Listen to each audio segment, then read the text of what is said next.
If you told me this was based on a true story, I might believe you. I had a good time with this.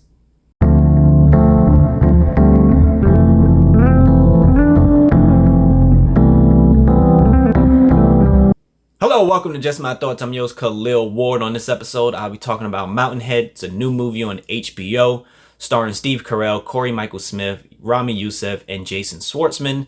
They are tech billionaires meeting up at this place called Mountainhead during an international crisis. They call themselves the Brewsters.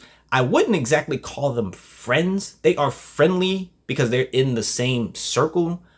But the things that they do and talk about, it doesn't seem like friends you would want. So I'm going to talk about each one of them and like their motivations going into this meeting where they're supposed to hang out, smoke, drink, play poker type thing while the world is burning behind them. So let's start with Jason Schwartzman's character, Super. He's the one hosting this event. This is his property that he bought.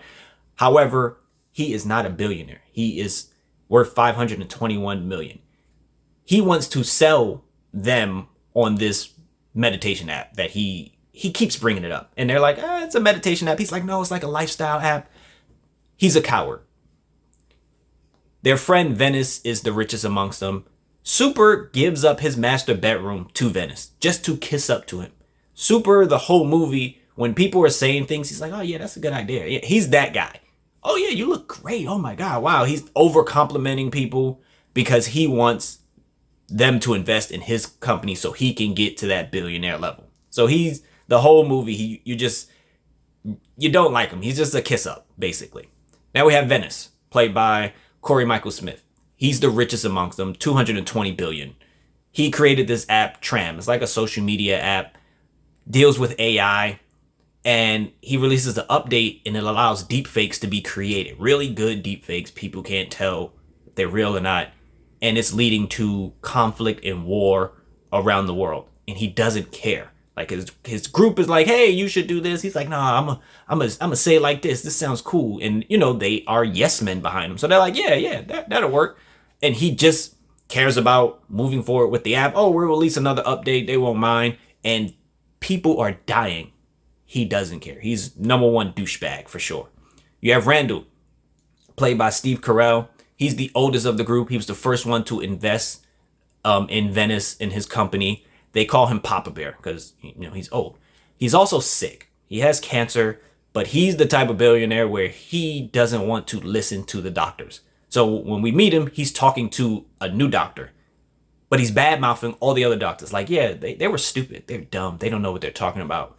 And the doctor in front of him is like, I know those guys. They're pretty smart, good at their job. You have cancer. There's no cure. And Randall is just like in denial. Like, you telling me y'all can't just get this thing out? Y'all can't do this? Y'all idiots. You're stupid. So during the movie, you see him pulling strings. He's on the chessboard, moving the pieces. He's trying to team up with Venice in a way. And I'll discuss that more later. Then you have Jeff, played by Rami Youssef. Jeff seems a little bit younger than him. He is also a billionaire. I think he's worth $59 billion. But his AI is kind of like a counter to Venice's AI. While Venice's AI is doing deepfakes and tricking people, Jeff's AI is just like helping things out. And Jeff took some of the developers from Venice to help create his company. So it's kind of icy when they meet. So when they're setting everything up, they're like, yo, Venice is coming. Jeff, you gonna be all right with that? Jeff is like, I think so. It's a little awkward when they meet, but they hug it out. And again, they're friendly, but they don't really seem like friends. So now you have the four guys hanging out. Again, Super is the host. He's the weird one. He's like, oh, look at all the stuff I made and all this. And they're just like bagging on the property. Like, yo, this joint look trash. Who designed this or whatever? But they always on their phones listening to the news. And every time there's something bad happening, there's an international crisis. At one point, they're talking about deepfakes. And they're like, over 300 people were burnt alive because one group seen a deepfake of another group preparing to attack. So they decided to attack them. Venice, again, doesn't care. He's like, oh, it's all right. We can do some other stuff. Jeff is not afraid to call him out, though, on some of the stuff. Jeff is like the guy who he wants to lead the group, but he can't because he's spent so much time with them. So he's kind of like on the outskirts, but he's not afraid. He's very sarcastic when they say certain things. And it gets to a point where these billionaires are talking about essentially taking over the world.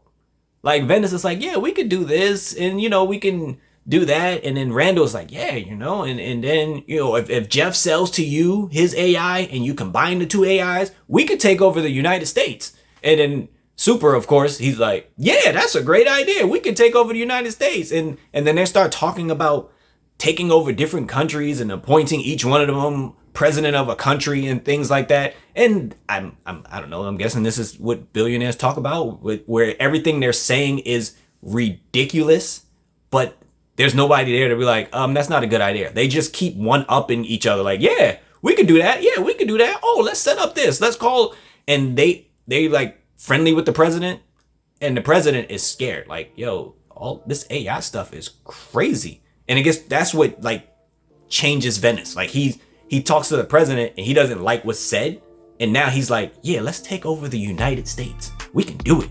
We can cripple them from the inside, and then we can do all this. And Jeff is sitting there like, do y'all not see all the bad stuff happening? Maybe we should slow down.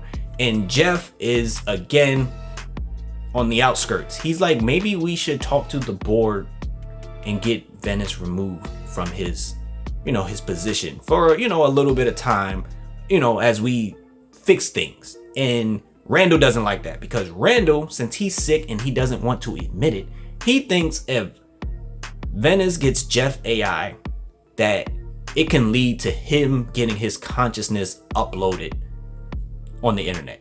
So whatever Ven is saying, Randall's like, yeah, we could do that. Yeah.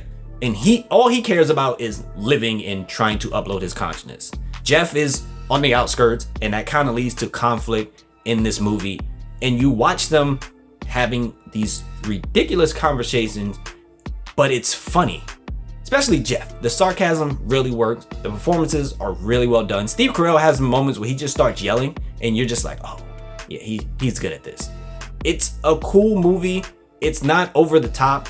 They do get into some dark moments, and it's like, again, these are not friends you want, but it's all takes place in this one spot. It's not a lot of, moving around, but I had a good time with it. Just watching these characters and seeing their personalities as these different billionaires come out, and, the things that they're willing to do to keep their money flowing in and not really caring about people in general.